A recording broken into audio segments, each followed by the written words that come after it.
MC Fireside Chats, a weekly show featuring conversations with thought leaders, entrepreneurs, and outdoor hospitality experts who share their insights to help your business succeed. Hosted by Brian Searl, the founder and CEO of Insider Perks, and powered by insights from Modern Campground, the most innovative news source in the industry.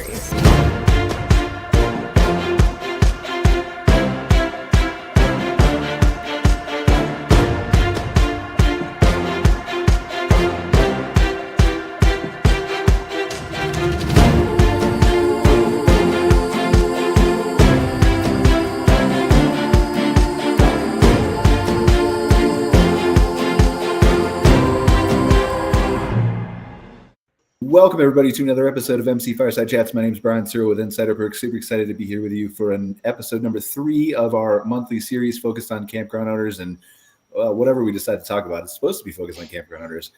I don't know what the actual plan is for today, what we're going to talk about, if it's going to relate to campground owners, but that's the overall theme, so just roll with it if you're listening. So super excited to have a couple of our recurring guests here, Candace McNamara from Staylist, Greg Emmert from Camp Strategy. Going to let you guys introduce yourself in a second. And then we have some special guests, Bobby Sorden from Supplier Spot, Craig Alsop, and Richard Chandler. We're going to introduce themselves as well. So let's just start with our recurring guests here. Let's go with Candace. I was going to go Greg first, but then Greg missed my bird thing that I had going on last week. So Candace, you're up number 1. Candace is muted. She doesn't want to talk to us this morning. Candace. Here. Hey, this is Candace McNamara. I'm the Chief Growth Officer at Staylist. Really, we're an all-in-one platform for reservation software that also includes a point-of-sale system and all the other bells and whistles. Awesome. Thanks for being here, Candace. Greg. Hi, Greg Emmert, co-founder at Camp Strategy Consultants. My partner, Jeff Hoffman, and I are kind of like Swiss Army knife to the campground industry. So we're not into management, but we can help you with consulting, SOPs, operations, design, all the like. So looking forward to the conversation today, Brian. Thanks for having me. Greg, I don't want to give you a hard time, but why a Swiss Army knife? Because I own like a Leatherman, and it's got way more tools. We can go Leatherman if you want. That, I suppose, is the cooler one. Maybe I'm too old. I still love the idea of the old, like, 5-inch thick Victronix red plastic scales on the side, and there's like 100 tools in there. You got to move 6 out of the way to get. Well, that's true. I guess if you get the really fat one. Yes, yeah, the one that doesn't fit in your pocket. Yeah, yes, that would be fine. All right. Richard, there you go. Yeah, I'm Rich Chandler. 10 years ago, we bought a failing campground. We're in Wisconsin, in the central part. We did have 3.5 inches of rain last night, but we're opening this weekend. We're open 6 months a year. We have 140 sites, about half of them weekend and half of them are seasonal, and 70 acres. So we kind of learned. We were not in the industry at all before, so we've kind of learned the hard way, but we think we have learned quite a bit. That's okay. I learn the hard way every day, and it's been 15 years, and I don't think I figured out anything. So you're way ahead of where I'm at. So, Greg. Hey, yeah, Craig Alsop here. I'm the owner of Askew Landing RV Campground. We're in central Mississippi, right off of Interstate 20. Kind of like Richard, bought a failing park. We bought it last year, though, in June, and have learned a lot already. But we've turned it around a lot. I think every month we've made more money than the previous owner was making monthly, so that's nice. Even when we went from 70-something sites full to about 15 or 20 on purpose. But yeah, it's been good. So excited to chat. Awesome. Super excited to hear more about your park. Excuse me if I could talk. Jeez. Okay, Bobby, introduce yourself before I can just choke more. All right. Yeah, I'm Bobby Sorden. Thanks for having me, Brian. Fun to be here. I'm with the Supplier Spot. I've been in the industry for about 2 years now as a supplier part of the industry. I'm an avid camper, 36-foot fifth wheel, boat, all that type of stuff. I used to work for one of the park management software companies in the industry. No longer with them as of December of last year. So I started Supplier Spot, a marketplace for campground owners to find suppliers in the industry. So I'm happy to be here. Awesome. Excited to hear more about that. So before we got to go around to our special guests, hear about their stories, their campgrounds, their websites, things like that. 2 recurring guests, Greg and Candace, who are here. Do you guys have anything that's come across your desk in the last month that you feel like is important to pay attention to?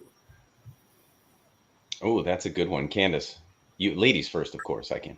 I'm not gonna lie, I didn't hear exactly what you asked. What do you mean you didn't hear what I asked? You said, "Did you have any blank Oh, end up on your desk?" And I was that's like, just proof that nobody pays attention to the host. "What?" I mean, What I was knew it your- in my gut. I felt it, but now it's just proven. Is there anything in the last month that you feel like has come across your desk that you think is important for us to discuss? From a campground owner perspective, I guess. Yeah, from a campground owner perspective. Yeah. Yeah, so I would say a couple of things that have really popped up is this big need for point of sale. Everyone's opening up, right? So we're getting all that glitz and glam around, hey guys, I want to optimize this. So all the strategies, all the things that people have gone to these trade shows, they're starting to really implement. So the one thing I can say from the software end is that people are really getting focused way more on marketing, kind of getting the bang for the buck. And really optimizing different tools that we haven't really seen before kind of take off the way that they have. And I think it's kind of the really adaptation of people focusing more digitally and really trying to capture the income that they were capturing during COVID. So we've seen a couple of case study examples have been online ordering menus have become really big, people opening up new restaurants. What are some other areas? Oh, RFID bands has been another thing. So just really kind of optimizing. So less of even like around the software. It's just been a lot of like movement and push, not necessarily switch softwares or do anything like that, but just to kind of bolster whatever offerings they've already had. Yeah, I mean, I think tech is one of those things, as my dog barks next to me. Tech is one of those things that obviously interests me. I'm a big geek and all that kind of stuff. And I think it's, I don't want to say exciting, although it is from my perspective, right? To see all this new technology finally that's been around for years and years, right? Like I remember going to Disney World like 8 years ago and had an RFID band, and it just seems like a natural fit for a campground to throw that on somebody's wrist. And then of course I'm going to buy more things if I don't have to pull out cash and see what I'm spending. So it's exciting to see, yeah, some of that stuff take off. I'm still waiting for the hologram, which honestly should come from Staylist. Yeah, I want a little man to pop out and hologram on my desk and be like, "Hi, I'm here to help you from Staylist. You just I'm let us know. Staylist or whatever your mascot is, right? How can I help you?" Staylister. He's Yeah. a little, yeah, he's like our Clippy. Yeah, no, I mean, this has been, it's kind of exciting stepping into the next one. But I agree with you. The technology's been there for a while. People are just really adapting to it, and it's been kind of magical.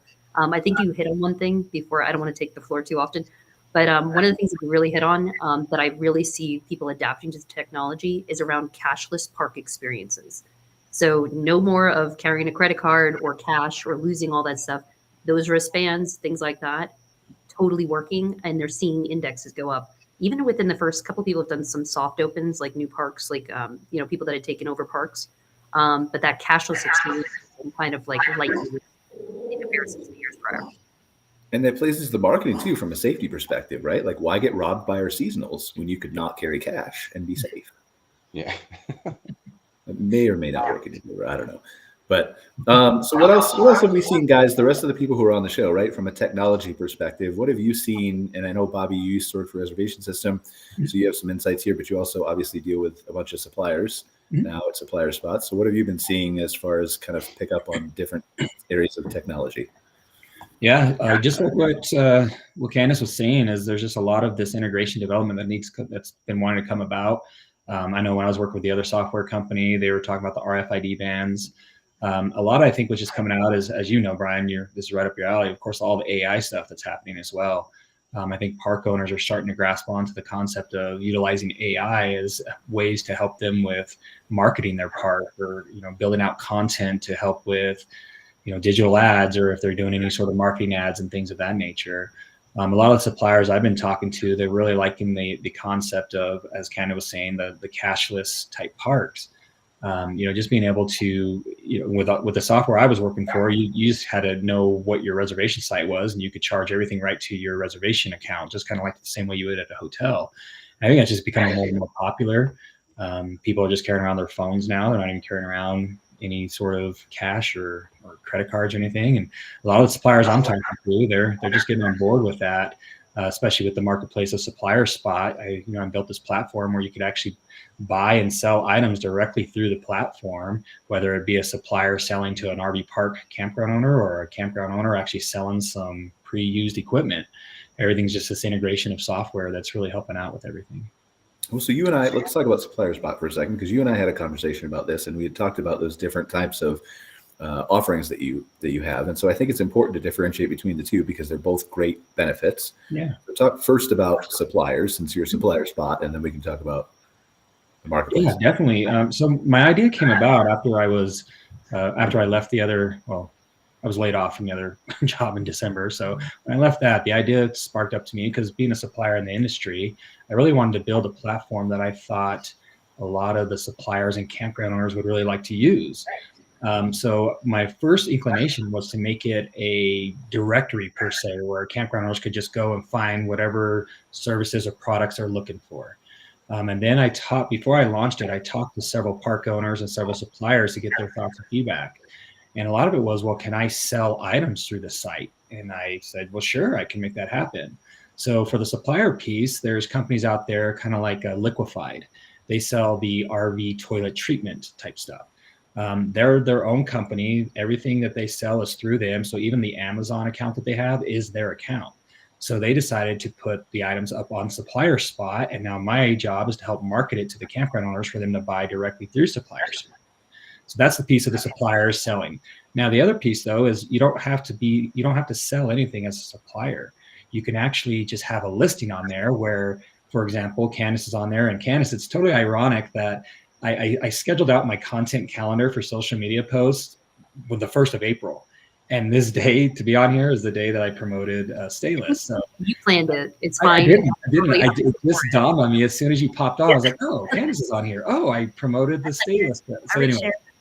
Yeah. So where I was going with that is, just all they are is just the park management software. So they just list on there where if somebody like Richard or Craig was looking for a new software, they could go to Supplier Spot, send an inquiry to Candace, and just start talking to them. I'm also promoting the associations on there as well. So from the supplier piece and association piece, that's what the Supplier Spot is doing at this moment. So tell me what, and I'm just going to give you one hard question, right? Tell me what sets you, because you did tell me, and I agreed with your answer, right? So I want you to just be able to get this out here. Sure. So tell me what the difference is between a Supplier Spot and, for example, an association who would list their members or vendors to look at or something like that. Yeah, the main difference, I believe, is just the selling through the platform. So as I mentioned earlier, say, Richard, we'll say that you're upgrading your meters, and say you're going to like the new wireless meters. Well, your analog meters are just as good, and now you have, say, 50 meters laying around. If there's other campground owners like Craig, who's expanding his campground and he doesn't have the new wireless meters, you could post those meters on Supplier Spot, and Craig could go and purchase them directly from you, and you guys would figure out the shipping and how to get the meters to each other. So that's the big difference, Brian, is it's not just a place to list suppliers, it's a marketplace where people can have interaction specifically through the RV parks and campgrounds. So you're trying to sell Craig old meters. That's where I ended up with it. Exactly. Well, Richard is, and I'm just gonna, and part of my platform, I get a small transaction piece out of that just to keep the platform running and moving up. But that was the concept behind it. I did talk to one park where they were wanting to sell their old deep fryer from their cafe. They weren't using it anymore. So they were going to list it on there and sell it to another park. And that's where my role comes in, is I have a background in branding and marketing. I'm going to help market it out to the parks. I'm attending trade shows. I'm paying to have a booth there and support the associations and let them know that, hey, I'm coming out to support you guys.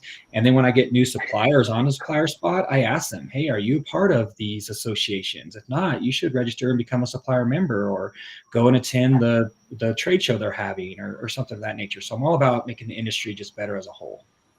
Why sell everything for a fixed price, though? You should just run these associations auctions for them. You can just get up and air fryer, $40, and then you can talk really fast. Yeah. And then you could make the parks even more money, right? There you go. Yeah, that's a good idea. What's wrong? I think it's a good strategy. But so tell us about, dive a little bit deeper into that marketplace aspect of it, right? Because like I see the value, as I told you on the phone, right? Definitely of the suppliers being on there, gaining more visibility, being able to compare and contrast people from all in one place. There's definitely a value in that. But I think it's like there's so many people in like Mark Kep's Facebook group, who's a host on or recurring guest on our show, the first week's episode, and some of those other places that they're just posting in there. And yes, sometimes they're selling that stuff, but that's only to the X number of people who are in that group and who are paying attention that day, and who Facebook's algorithm decides wants to show it to them, and so it's limited. Yeah. So the great thing about the marketplace is even like, for example, say you have an old kayak or something and you're just not using it anymore, Brian. Say you're just, I'm not getting out using this thing anymore. It's 80 degrees. It's too hot for me, right? That's what you were saying earlier. 80 degrees. What is that? That's really hot in Celsius. What? Sorry. So you're like, hey, I'm not using this kayak anymore. You could go and create a listing right on Supplier Spot, because campground owners might want to buy that kayak to have as a rental at their park or their campground. So that's the marketplace piece of it. Is it doesn't have to be just secluded to suppliers or RV parks or campgrounds. It's just a location where anybody could go on and post anything and sell and buy anything he wants. It's kind of like an eBay, but directly geared for RV parks and campgrounds. No, I want everybody on this call to know he said anything. So if you have a stray cat that's running around your campground that you want to get rid of, no delivery, right? You got to come pick it up. You'll have to figure that out. The great thing is unruly children as well. Is that now you're getting traffic. If you put that up, you're getting traffic. You're trafficking something, that's for sure. No. But you do bring up a good point, Brian. I approve all listings before they go live. So something like what you're just talking about won't go on the site without me approving. Okay, so anything asterisks. Exactly. Got a little asterisk, a little disclaimer. Almost anything. All right. You can go ahead and post it, but I'll look at it first. And if it's something that's inappropriate or something, it's not going on the site. So talk to me about this from a campground owner's perspective. If I'm a campground owner, am I charged for listing? Or if I'm a buyer, am I charged for buying? So the way it's working right now is just a 10% transaction for the listing. I'm not charging any sort of subscription fees right now or anything of that nature. I'm pretty much using this year to see how I can get it built up and see how it's going to work out. And I'm attending some trade shows in the fall just to help promote it. But from a park owner perspective, if you listed, say Richard listed his meters on there and he charged $100 for 5 meters, that's a 10% transaction. So I would get $10 out of that $100. So that just comes right off the top of the payout. Do you have meters, Richard? No. I'm just trying to get him business, okay? Some good's got to come out of his appearance on the show. Yeah, exactly. It's like you'll think there's no ROI for being on the show. You'll never come back. Yeah, so that's one of the great things about being on Supplier Spot is you don't pay anything out of pocket right off the get-go. The only time you're making money, or the only time I'm making money, is if you're making money. So that's why I'm building it out. And I just want it to be a place that people enjoy going to and finding information. Like I even created a page called Trade Shows and Conferences. So I have all the upcoming ones that I know of listed on there with information to go right to the trade shows and conferences for those associations so people can get more information. So I'm just trying to get traffic to the site and make it a place that people will really want to go and check out. All right, I want to move on to Craig and Richard for a second, but I do want to say, like, just from a marketing idea, I'm full of these if you just want to book an appointment with me. Sure, sounds good. I'm not saying they're good, but, I think the Good Sam model or the Southeast Publications model would work well for you. Just work with a bunch of full-time RVers, have them stay at the park, walk around and, like, randomly scream at the sight of trash or old meters or leave a review on Google and say, boy, there's a bunch of stuff sitting around this park. It's so gross. I wish they'd sell it on Supplier Spot. There you go. Yeah, I thought I'd just take my phone and list it myself. Yeah. I'm listing this. It's laying next to this tree. So no, just kidding. All right. So, anyway. All right. So don't listen to anything I have to say. Let's go with Craig. Craig, Hughes Landing RV Campground. Tell us what you got there, sir. How'd you get into it? Hey, first of all, I just want to say that I cannot buy those meters because my local electric company swears that there's a law in Mississippi that an individual or a private business cannot have meters in their possession or it's illegal. But they're yet to show me this law. Did you ask ChatGPT this and verify it? Because AI knows everything. Have you contacted Wild Energy or any of those guys too? Because they might. Yeah. So I've chatted with Wild Energy a little bit. They can't find that law on the books either. But our electric company swears to us that if we have those in our possession and they find out, they'll shut all our electric off. So we'll see we'll see what happens. Very strange, but I'll get into that. I'll get into that. Yeah, I definitely I want to talk about that, but I feel like we should talk about your campground first. So yeah. So so bought the campground. It was started in the late 70s within the Askew family. I bought it last June of 2023. We've got 83 sites. We've got 100% of those sites full this weekend, which is cool. And we're running about 60% full all the time now. Actually 60% plus, so it's been a long road thus far. A lot of stuff learned. Like Richard said, I wasn't in the industry before. Just saw a deal.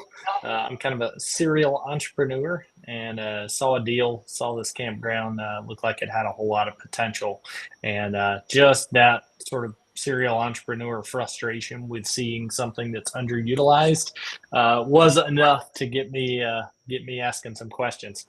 And so bought the park, and we've renovated almost everything. We've fixed nearly everything they had, and added a ton of amenities, and increased the prices about double what they were, and still blowing and going. So it's been really good so far. I don't like to talk here for those of you who know. I just only talk because my recurring guests here, Greg and Candace, refuse to talk and ask questions. Oh, I got a question. I mean, that would make it a way. Bobby, you can ask a question, but I want Greg from Camp Strategy, who turns around all these campgrounds and consults and knows exactly what needs to be better at every place. You said you fixed everything. I want Greg to make sure of that. But go ahead. Give me all of your information. Yeah, I'll download it. I got one of those plugs in the back of my head, like Neo. Brian installed it at the last convention, so all we need is that piece. Just jam it in, and I can just send it to you overnight. Perfect.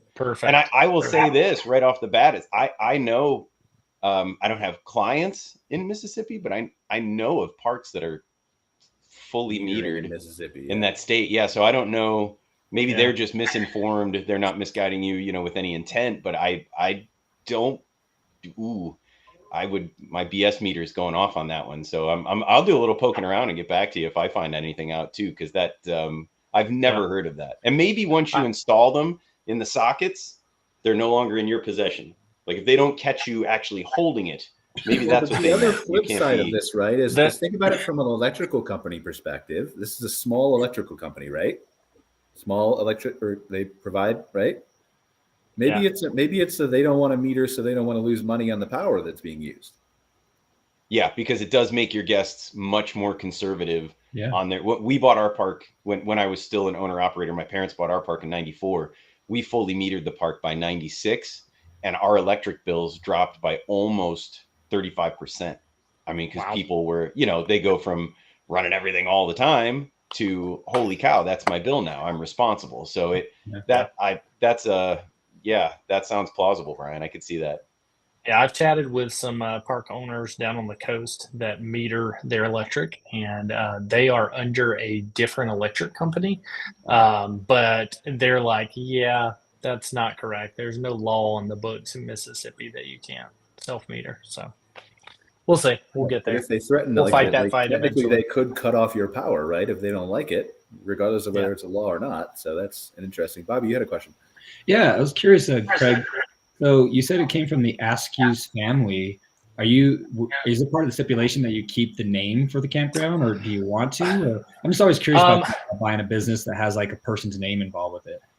Yeah, so we kept the name. Askew's Landing is a place name. It was named after the family that have owned that place since the 1800s. Askew's Landing was the site of a ferry crossing on the Big Black River that basically connected the east side of Mississippi and that area to Vicksburg. And so we kept it based upon it being a place name. There was also some some long history there. Not everybody was mad at them, so we decided to keep it and do our best with just turning the park around and showing people that it's still the same name but a different place. Cool. Interesting. So I know we wanted to talk a little bit about, or at least in my notes, the different amenities that you offer, Craig. So you want to touch on a little bit about that? Yeah, sure. We inherited a saltwater swimming pool. It was being shut down in like September of every year and kept closed until May. And then they were fighting the fight to get the water right in May and, in April and May every year. But we realized that we could just keep it up and running all winter long in Mississippi and not have to fight that fight. And we had people swimming in it in November, as late November, and we had people get in it this year in February. So, Too cold for it, me, it, but it okay. was a Is little, it it was heated? a little cold. Polar No. plunge. I have one. It's a polar plunge. It was a little cold, but it was kids getting in it, and kids don't care apparently. Nope. That's been a good upgrade update. We also have a rental pavilion there. It's pretty big. Hosts big parties. We've hosted a couple weddings thus far this year, birthday parties, family reunions, all that stuff. We added a bunch of lawn games, cornhole, horseshoes, all that kind of stuff. We've got a half basketball court. We've got a big field for playing sports, and we've got balls that you can check out. We added tetherball. We added an entire playground for kids with all kinds of playground activities and stuff. Tons of stuff that we've added in the camp store. We found out that the previous owner had not revamped or re-upped his laundry commitment with the company that was providing laundry stuff to him. And so we went to them and said, hey, what can you do for us? And they said, we'll give you all new machines and we'll give you 10% more of the cut of the money that those machines bring in. And now everybody doesn't have to have quarters. They can use the app or a card to pay. And we've already seen our revenue from that about double or triple just in the last few months. So that's been really good. Then what else? We've got docks and we've got fishing. We came in, and one of the things that we realized was that the previous owner was not allowing people to come swim or fish or kayak if they were not staying there. And so we changed that and made day, month, and annual passes available for all of those, and have sold a ton of annual fishing passes, monthly swimming passes, people coming out just for day visits. We started allowing local photographers to come use the site and charging them $50 an hour just to come and take pictures of other people out there, which is good advertising for us too. We've hosted some big vendor events. We actually have one this coming Saturday with about 100 vendors scheduled to come, and we're expecting well over 1,000 people to come shop. And then we've got 100% of our sites booked up, so we're going to be busy this weekend.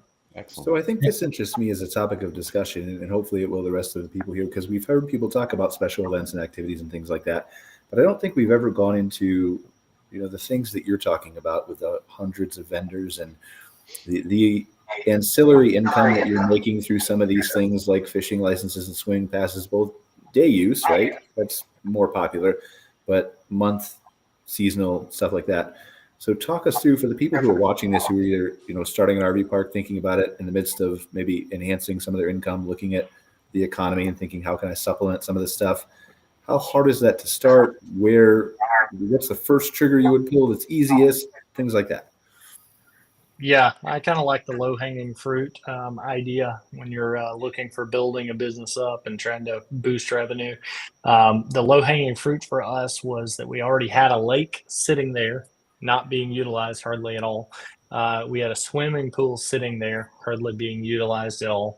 And so we started to run some Facebook ads. We started to post on our Facebook page pictures of the lake, pictures of the pool, stuff like that, putting out the information as far as day, month, annual passes. And really right off the bat started getting some people in. As those people came in, they started telling friends. And so that has really, really expanded our revenue coming in off those just ancillary things. That was the lowest hanging fruit because it was something we already had, right? And then we looked around and we thought, okay, what else do we have? We have a big field that doesn't have sites on it right now, at least, maybe one day. but we have a big field that doesn't have any sites, and we thought, what could we do out there, right? And so we decided to host a Christkindlmarkt. It's the German word for Christ Child Market. It's a big German Christmas market tradition that they do every year there, because my family and I went a couple years ago. So did I. I went to Germany and did it like 2022. Yeah, us too, actually. And so maybe we walked right past each other. I thought you were German. I don't know. But yeah, so we kind of looked around, saw, okay, we've got the field. We did this thing in Germany. How can we do that in Mississippi? Name it Christkindlmarkt, because it'll grab people's attention, because they're like, oh, what's that mean? And it worked. We had about 70 vendors register, about 55 showed up, and then we had about 750 people on site that day coming in, and about 70% of our sites were full for the night, and that was in late November, and so that was a pretty good shot in the arm right there. But yeah, for that, I mean, really, it was posting a Facebook event page. I ran some ads. I only ran ads for a month for that event. I ran about $200, $150 worth of ads on Facebook, and we had 750 people come and pay us $5 a piece to get in the door, and we actually didn't charge vendors for that event because we just wanted to see what would happen. But then we've got this upcoming event happening this Saturday that we've sold for $25 a piece. We've sold about 100 vendor slots. And then we're going to charge $5 to get in the door again to anybody coming in. And we started advertising it in January rather than only having 1 month. So we're expecting it to be a much bigger event than the last one. But really, I think with things like this, it's kind of just like deciding you're going to do it, looking around, seeing what you've got available as far as space and time limitations and stuff like that, and then just getting started somewhere. Well, and all of this ties together, right? So I think it's interesting. I'd love to hear from Greg, from your perspective of like, as you go in and consult with some of these campgrounds, and I know Jeff's the finance guy, right? But you're really smart with that too. Maybe just not all the numbers and writing them down, right? But so as you consult for some of these campgrounds, how do you look at some things like that and pick them out for a campground of, I'm walking through your park and here's what I see that maybe you're underutilizing or not utilizing, you could take advantage of or charge for or not charge for, or things like that. And then I think it plays through to like, Candace, I'd love for you to talk about some of the opportunities for them to market some of those ancillary things through CampSpot, or not CampSpot, I'm sorry. Ooh, you're going to slap me for that one. Through Staylist as part of the reservation process, add-ons and things like that. And just, I said CampSpot because I was talking to somebody yesterday about add-ons and they were using CampSpot. That's why it was in my head. I'm saying it. Yeah. So that, and then I really think it flows through, right? So like if we can teach Richard how to do big events, he can burn through electrical meters, pass them on to Craig. They can list it on Supplier Spot. Everybody wins in the whole show. Circle of life. Love it. Yeah.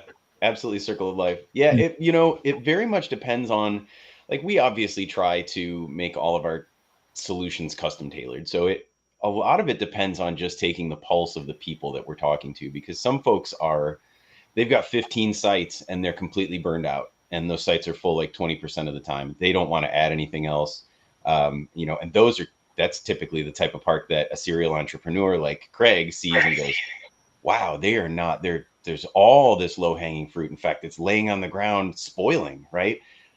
So we kind of take their pulse first, and then we sort of go from there. But yeah, when you start eyeballing those things, even if you're really, my old park, we were very busy on the weekends, but through the week, it was Deadsville. So why not sell swimming passes we have a beautiful swimming pool that I built in 2012. Sell swimming passes from Monday to Thursday. At first we thought, nobody's going to come for that, because of course they did. Especially, kids are out of school. Mom needs something to do. We're not just swimming in a pond anymore. It's a very upgraded experience. So even if it's small, we always encourage owners, again, if it seems like they're going to be into it, we try to steer them that way, because that money typically falls directly to your NOI. What is your additional cost? You're already there operating. If the pool's already open and you have to have lifeguards because it's open, well, then put people in it. An empty pool, I used to look down at mine and we didn't have to have guards. It made me nuts. I'm like, there are people in the park and no one's in the pool, but I have to run the pool. I still have the same costs. So if you can bring that revenue in, it's dropping straight to your bottom line, which is straight into your pocket after taxes and things. I'm not saying that you should put anything in your pocket without going through all the proper channels. Let's get that out there first.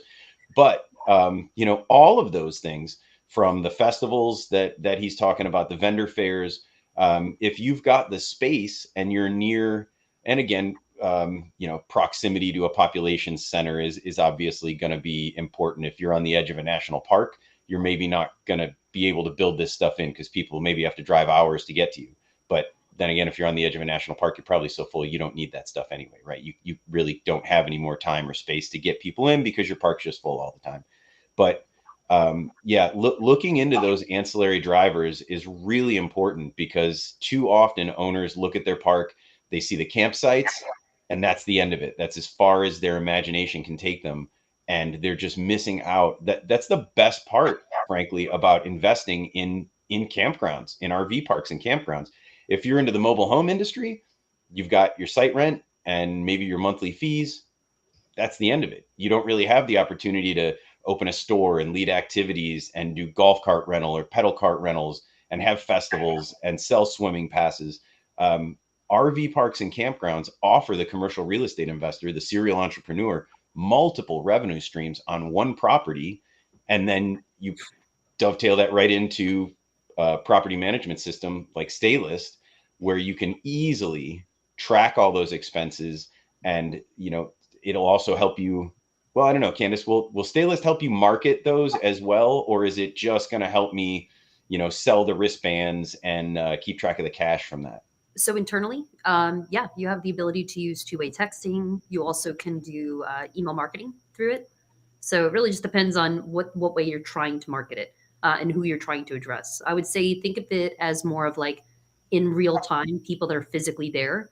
You're going to use conduits like you talked about earlier of Facebook, SEO, hit up Brian, Insider Perks, think. All those type of flows are going to, PPC, pay-per-click. Those areas are going to really drive the business there. But once they're physically there, trying to address it, like you said, having people, looking down at your park and being like, there are people here, two-way text them, tell them, hey guys, today we're going to have this ancillary opportunity, and that's, and it could be something along the lines of maybe you bought like an ice cream cabana area, where you're just selling ice creams, something like that, something simple. And then you'll just see that ebb and flow income come. Yeah, one thing I'll throw out there too, if you don't mind me jumping in here, like Craig and Richard, what I'm starting to do, and I've got a couple planned already, is some of you probably don't know about my background, but I have a DJ business that I started back in 1999 here in Colorado. And throughout the years, it's been very successful. My son's actually starting to take over on the DJ side of things. But part of that business is I started doing trivia. And trivia, a friend of mine owns some bars and grills, and I started hosting there, where I actually found a system where you could utilize your phone or an iPad as your buzzer device. And then you can broadcast the questions up, has a scoreboard. So where I'm going with this is, like Staylist is saying, is, people in your park. And what I'm doing at these trade shows is I'm actually going to be hosting a session called Suppliers Trivia, where I'm getting questions about suppliers. But the key part about it for the campground owners is I'm going to actually show them the system that I use, and they can bring it back to their campgrounds and do this fun trivia where they just plug it in, you use your own router. I bring a router with me, and that way you're not using the Wi-Fi and taking down. So just throwing out there to Craig and Richard, and what Candace was talking about is you could two-way text them saying, hey, trivia's tonight. Or even if you want people to come in from outside the park and play trivia, that's easy money, especially if you have a bar and a restaurant. You can do food and drink specials and, give them an extra point if they buy the food special. I mean, a lot of cool ways of getting more entertainment into your park, very simply and cost effective. I love that. And I owe you trivia. I'm so sorry. You're gonna give it to me because you're one of mine. Okay. So I did want to answer one thing. Greg, I didn't want to conclude if were you done with your thoughts and stuff on, I know you were asking about Staylist.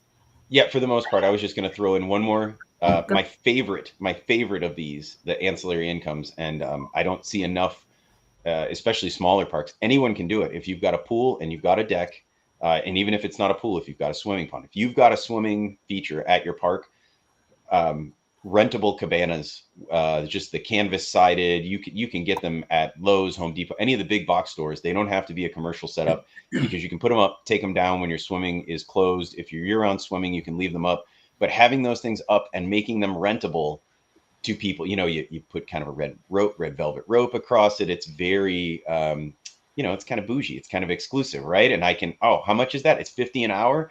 Well, if I get my kids out of the sun for a little while and we've got a little place we can sit in here, we're still right poolside, but we have our own private little cabana, and I can draw that curtain if I need to, I don't know, change a diaper or something, whatever it is.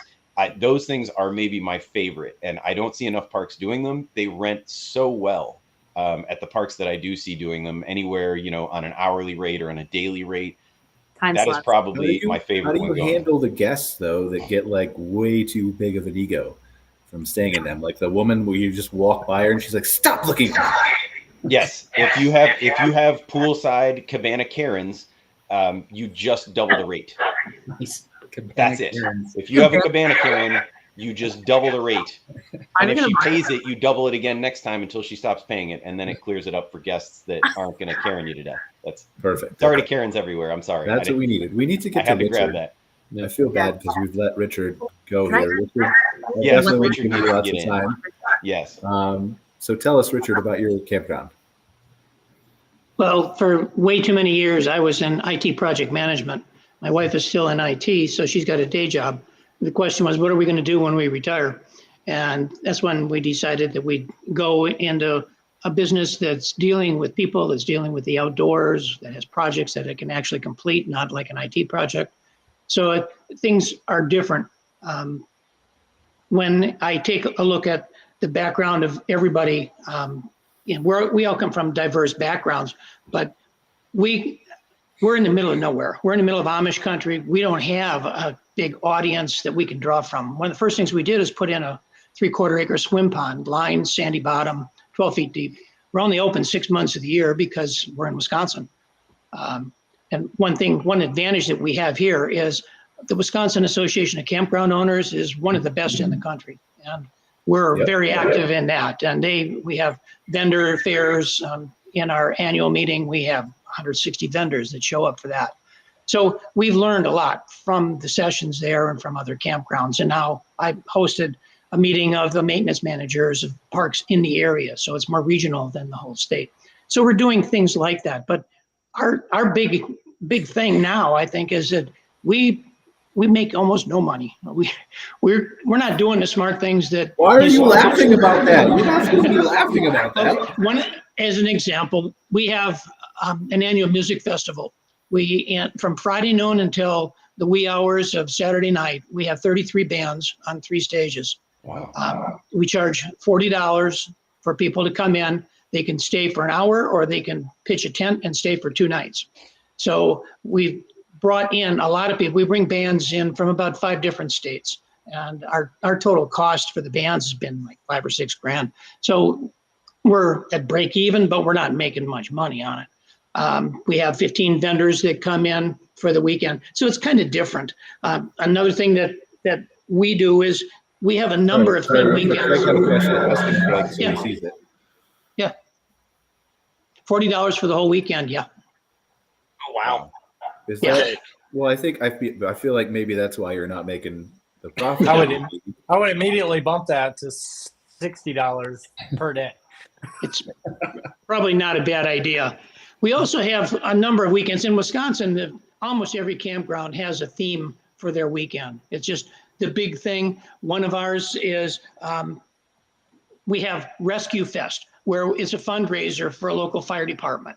They're bringing in fire trucks and helicopters and canine units. So they've got a lot of different things, but it's a fundraiser for them. We get just about nothing out of it except the sale of some T-shirts.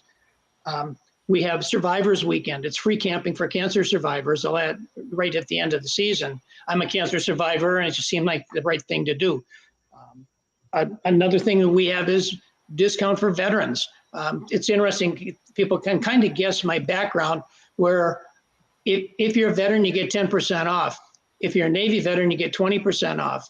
If you're a Vietnam veteran, you get 30% off. And if you're a Service Academy graduate, you get 50% off. So, And if you're not a veteran, will it charge 50% more? well, if you're an Army veteran, you get 50% more. Air Force will charge 40% more. Makes sense. Okay. Yeah. So we do a lot of things that aren't really raising money for us. We put all the money back into it. I've planted over 300 trees. We have 3 miles of trails now that go through the woods. And it's just a whole different mindset. We haven't really focused on it. Our day passes right now are $10 on a weekend, $8 on a weekday. And we did raise a substantial amount of money doing that because you get the mom and the 2 kids coming, or the group of ladies that want to come out during the workday. So we're having some things like that where we're doing some revenue production. Our store is pretty active. We probably do $100,000 in the store a year. So we've got opportunities that we're just not taking advantage of. Hey, Richard, I got a question. Are you allowed to sell liquor at your campground? Packaged goods only. Okay. So our township was dry until we petitioned them about 5 years ago. And, Wisconsin and dry don't go well together. So now we have beer, wine, and liquor in the store. Okay, but you can't pour it. They just can buy the bottles themselves. Right. Okay. Richard, I have a question. Yeah. I heard one of the biggest things that I heard from you was, I'm closed 6 months out of the year, therefore I can't make X amount of money. Have you ever thought about doing long-term storage? And does your software have the capability of doing that? Which I think they do. So kind of like storing people's rigs and then moving them, out. Well, we could do that, except with our seasonals, they bring in their campers and we let them stay on their site 12 months a year. They just can't come in for 6 months. So they've got that. We've got a field out in the back. We could think about having some storage for other things like boats and things like that. Definitely. Yeah. I mean, I think this is interesting. Like, just listening to you talk, right? And this is partially how I've built my business, right? Like, I put all my money back into the business. I want to constantly just either hire new people or invent new technology or sign up for new software that makes the services better. And so I'm looking far ahead and I'm thinking, okay, well, if I build this, then I'm going to start to, and I already am, right? But I spent the first 8 years not. But I'm setting myself up for a future where I can make a lot of profit. And I feel like that's what I'm hearing coming out of you is I'm setting a foundation for when I'm ready, my wife and I are ready to retire, that this is going to be able to operate itself a whole lot easier than jumping into a campground, kind of like we make fun of people who are just going to retire, right? That's our goal. And this way, it's part of the reputation we're trying to build. Like, since we opened, every Saturday at 4:00, we have happy hour. We provide free popcorn. And it's a social hour where everybody comes up by the store and they bring their drinks or they buy them from the store. So people get a feeling after a while. 70% of our visitors are repeat visitors. So we get people coming back again, but we don't do a good job of marketing to get other people. We've got huge tent areas. It feels like you maybe do. Like, you might not do the Facebook and the Google ads and the things, but it feels like what you're doing is very good marketing, actually. Yeah. But it's a lot of word of mouth. And that is the most effective, but we should have other things. Like, how do you appeal to tent campers? Most people, 47%, I think, of people say they camp in tents. I don't believe it, but that's what I've read. And we get very few, but we've got 20 acres, 25 acres of woods that people can go and they can be as remote as they want. They can be like in a national forest. So we haven't figured out how to reach some of those target markets. Are you marketing? We're not marketing much at all. I use Chat AI and I send out a constant contact periodically, but that doesn't go very far. Have you heard of Insider Perks? I've heard of it.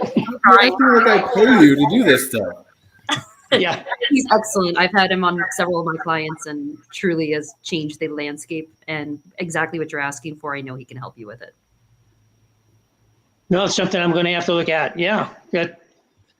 I'm open. We're not trying to sell you anything. We're trying to make you money from your electric meters. That's the purpose of the show. Yeah. Like, always happy to have a conversation. I think it's interesting to me, though, that forward thinking, like, talk more about that mindset briefly, because obviously it's a situational. Not everybody can buy a campground and then all of a sudden just wait to make a profit for a number of years. But talk to us about that mindset and why you think it's going to be successful long term. Well, thank goodness my wife has a good day job, so we do have some income to pay the bills. But to me, we changed the name of the campground when we bought it because it had a terrible reputation.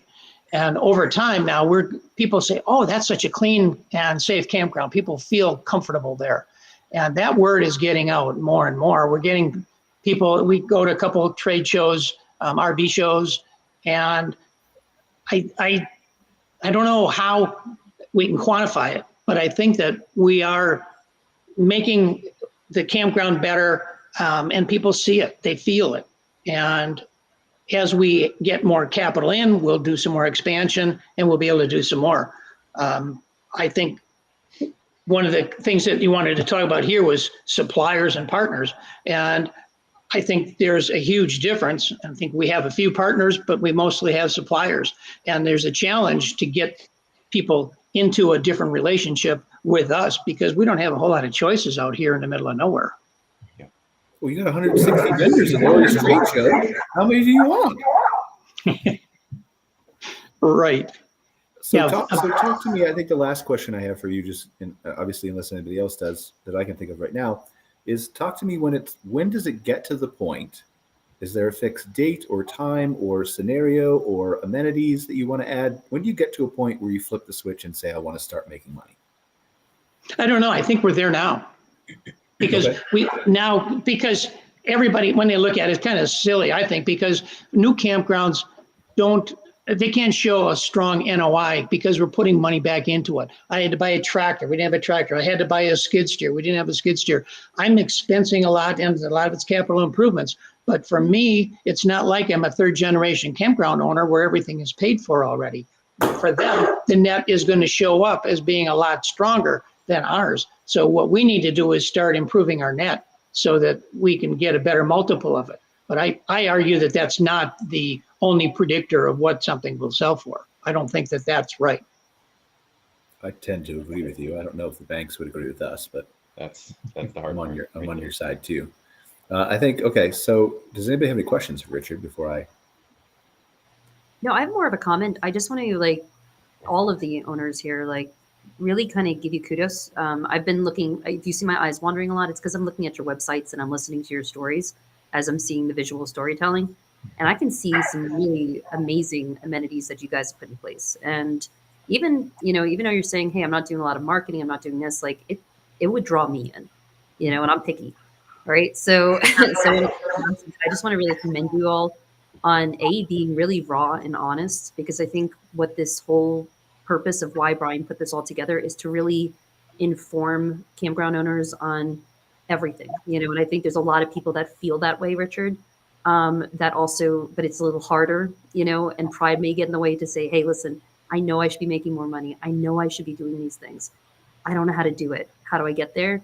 I think that this speaks volumes to character. I think it also shows that both players, Craig and Richard, who are running these parks, and then Bobby bringing kind of all those worlds together with suppliers and connectivity, is kind of a really beautiful thing to hear out loud. So I just want to commend both of you guys, though it might not feel perfect, what you both are doing, I think is going to really speak volumes, and I think it's going to help a lot of people. So more than, asking you questions, you get that validation, because it's not easy what you're doing, and you're doing it really well. And yes, there can always be critics, but congratulations. I want to follow up on that if I can, Brian, if you don't mind. Yes, and then I want to have Craig read your list, Craig, because only we can see that. Not everybody can see that who's watching the show. Okay. Yeah, but following up on that, Richard and Craig, the reason why I wanted to stay in this industry is because of RV park and campground owners and the people on this call. I used to teach business and marketing in a public school. I didn't like that. I went to the corporate world. I've been laid off twice. Don't like that. So when I got into this industry, I went to about 15 trade shows over last year. And going to those conferences and those trade shows and just talking with park owners, I wasn't trying to sell a product to them. I was the marketing person. I just marketed the product. Our sales team was there selling. But the connections I made with everybody just gave me a real good feeling. And that's why I was I want to stay in this industry. And what Candace is saying, you guys work hard with what you do all the time. And just being out there, making sure that your people, your campers, are there to have a fun time or relaxing time. It makes a big difference on the down-to-earth type of people that I like to be around. And that's why I told my wife, I'm like you, Richard, my wife has a very good job. And I told her, hey, I'm going to ride your coattails for a little while I get something built up, because I don't want to work for a corporation anymore where I build a product up, I give them 10 times the revenue or ROI or whatever you want to call it. And they say, hey, thanks, you're laid off right before Christmas or something. Now I'm going to my little sap story here, but where I'm going with this is I met so many great people like you, Richard, and Craig. And Craig, before we got on this call, I was already talking about how I followed you for like the last year, not being a creeper or stalker or anything, but in those Facebook groups, I was watching all your posts and your messagings and just seeing you build out this park. Here it is, a year and a half later. So just same thing Candace is saying. This is why I want to stay in this industry is people like you. It's just a down to earth, good old type of people to be around. So I just want to say that. Oh, thank you. I'm here to balance everybody else. I'm not the down to earth. So thank you, Bobby, for the non-compliment. But okay. Anyway, I agree. So I think we have a comment here from Facebook that I want to just, before I read the comment and we briefly talk about this for the next 5 minutes before we end the show. It's from Jerry Kitterman. Before we do that, I want to invite anybody who's watching from the IRS to go ahead and disconnect from the call at this time. So we'll talk about tax things that may or may not work. Don't pay attention. So Jerry Kitterman's comment here is, can I put solar on my unit and sell my surplus back to the campground? Now, I don't know who Jerry is, but he's one of our seasonals. Jerry's one of our seasonals, okay. Highly IT oriented, and he's done a lot of work here at the campground for us. Then you answer his question before I misinterpret his question. Can he do that from your perspective? And then I'll twist his question around. I have no idea how we would handle that. I don't know. We have 11 different services. We can only bring in a certain amount of wattage for each of them. And we've got every one of them, every meter has to be read. And every meter we pay $35 a month for, whether there's any current running through or not. I don't know how we would physically handle that. I like the idea, but I don't know how we would do it. So here's the answer, Jerry. We don't know. Richard doesn't want to lose you, but if you have 150 friends that can go down to Craig's park, gather up electricity and sell it to him so he can meter it, that would work. There you go. Yeah, I understand Jerry's question. It's kind of like when you have solar on your house, whatever you don't use, you sell back to the grid. So that's a good concept. So, here's my thinking, though, from a tax perspective when I read it, because I thought maybe Jerry owned a campground, right? And so my thinking, like, would that actually work? Because, none of us are tax professionals, right? But in theory, couldn't you do that? Couldn't you, like, have your own personal side hustle where you sold business back to an LLC and then somehow wrote off electricity costs or something like that? That'd be interesting, wouldn't it? I don't know if you can do it with electricity, because since you're not a licensed supplier, right? You can't upcharge on your electricity. You could put in a meter reading fee or something like that, right? Right, but you're the person, right? So if you're the person selling back to the electric company, if it's on your home, so couldn't you sell it back to the campground? And then the campground I don't know. The campground isn't supplying electricity. Now, if Jerry puts solar on his unit and it takes him from, using 157 kilowatts a month down to 6, he could certainly lower his electric bill because he would be using less of Richard's power. But I don't know what the legality would be there. That's interesting. I've never heard that before, but I don't know, since Richard is not able to be a supplier. That would work, but we're all at that time of year where we're doing our taxes for our companies and businesses and thinking of ways that we can pay all the taxes we want. We love you, IRS, obviously. But it's interesting. It's an interesting thought, I think. Just one other thing along those lines is, so far, we've never been able to find somebody who's really understanding the campground industry from the financial perspective. My degree's in finance, but I have not been doing it for years. There's got to be a way, if we buy a new skid steer, that we can buy it through an LLC and do a sale lease back or some arrangement like that is tax advantageous to us. But it's interesting that we have not, in this area, have not been able to find anybody who knows how to do some of those things. Oh, my partner can help you with that. Yeah, but maybe he doesn't want to do that, Jeff or Greg. Don't put words into his mouth. Yes, he does. Richard, you shoot me an email when this is over. I sent you my email address in the chat. I'll put you in contact with Jeff, and when it comes to the financial side of campgrounds and accounting and all, he's he is the man. That's why he's my partner, because we have such great skill sets. Because I know a little bit about the financial side, but Jeff is like a walking encyclopedia. That's why. All right, thank you. So Yeah. Greg has camp strategy, and then there's camp tax avoidance and camp all kinds of other things. So, we just don't talk about those publicly. It's only because you're in Canada. Okay. Any final thoughts before we go here, guys? No. Thanks for having me, Brian. Appreciate it. It's been interesting. Bye, Thank y'all. you. Indeed. Well, I Okay. appreciate you Thanks guys for being here having for me. another episode of MC Fireside Chats. Thanks for Bobby for Supplier Spot. Bobby, where can they supplierspot.com? Yep, supplierspot.com, plural, 2 S's. Supplierspot.com. Okay. Richard, where can they learn more about your campground? At glaciervalleycampground.com. Greg? Campstrategy.com or Greg@campstrategy.com. All right, fine, Greg. I said Craig, but I didn't pronounce it. Oh, well, so you you're got to enunciate. I'm sorry. Craig. That guy. Yeah, sorry. Mine is just askewslandingrv.com. And Candace, Stayless. Stayless.com. All right. Well, thank you guys for joining us on another episode of MC Fireside Chats. Really appreciate y'all being here. I'll see you next week for an RV industry focused episode. Take care, guys. We'll see you. Thanks, Brian. Bye-bye. Thanks. Joining us for this episode of MC Fireside Chats with your host, Brian Searl. Have a suggestion for a show idea? Want your campground or company in a future episode? Email us at hello@moderncampground.com. Get your daily dose of news from moderncampground.com. And be sure to join us next week for more insights into the fascinating world of outdoor hospitality.